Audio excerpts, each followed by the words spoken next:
ইরানের হামলায় দিশেহারা আমেরিকা ও ইসরায়েল। এই পর্যন্ত উল্লেখযোগ্য, আমেরিকার মোট ২৭টি ঘাঁটিতে মোট ৮টি দেশে হামলা চালায় আইআরজিসি বাহিনী। দেশগুলোর নাম হলো Bahrain, Iraq, Jordan, Kuwait, Oman, Qatar, Saudi Arab ও সংযুক্ত আরব আমিরাত। উল্লেখ্য, ইরান যে হামলা চালিয়েছে কোন কোন সমরাস্ত্র দিয়ে তা তারা নিজেরাই স্বীকার করেছে। আরব আমিরাতে ইরান মোট ৯৯৮টি ড্রোন ও মিসাইল হামলা চালিয়েছে, যার মধ্যে ড্রোন রয়েছে ৮১২টি আর মিসাইল রয়েছে ১৮৬টি। কাতারে মোট ১৪০টি ড্রোন ও মিসাইল হামলা চালিয়েছে, যার মধ্যে ড্রোন ছিল ৩৯টি এবং মিসাইল ছিল ১০১টি। বাহরাইনে ১৬৪টি ড্রোন ও মিসাইল হামলা চালিয়েছে, যার মধ্যে ড্রোন ছিল ৯১টি এবং মিসাইল ছিল ৭৩টি। কুয়েতে মোট ৫৬২টি ড্রোন ও মিসাইল হামলা চালিয়েছে, যার মধ্যে রয়েছে ড্রোন ৩৮৪টি আর মিসাইল রয়েছে ১৭৮টি। উল্লেখযোগ্য, এই দেশগুলোতে মার্কিন সামরিক ঘাঁটিগুলোতে সবচেয়ে বেশি হামলা চালায় ইরান।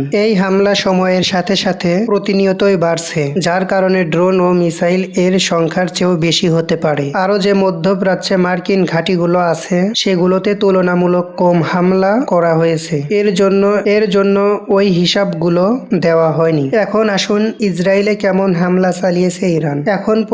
এখন পর্যন্ত চলমান ৫ দিনে ইরান ইসরায়েলে মোট ১৬ বার হামলা চালিয়েছে, যার মধ্যে বিভিন্ন ড্রোন ও ক্ষেপণাস্ত্র রয়েছে। আপনারা তো জানেনই, ইসরায়েলের মানুষগুলো সব স্টিলের তৈরি, যার ফলে তারা মারা যায় না এবং ইসরায়েলের যত ক্ষয়ক্ষতি হোক না কেন তার ব্যাপারে কোনো কিছুই প্রকাশ করে না এবং প্রকাশ করতেও দেওয়া হয় না। ইসরায়েলের যদি বাঙ্গি ফাটিয়ে ফেলাও হয়, তাও সে ফাটা বাঙ্গি ঢেকে রাখার চেষ্টা করবে।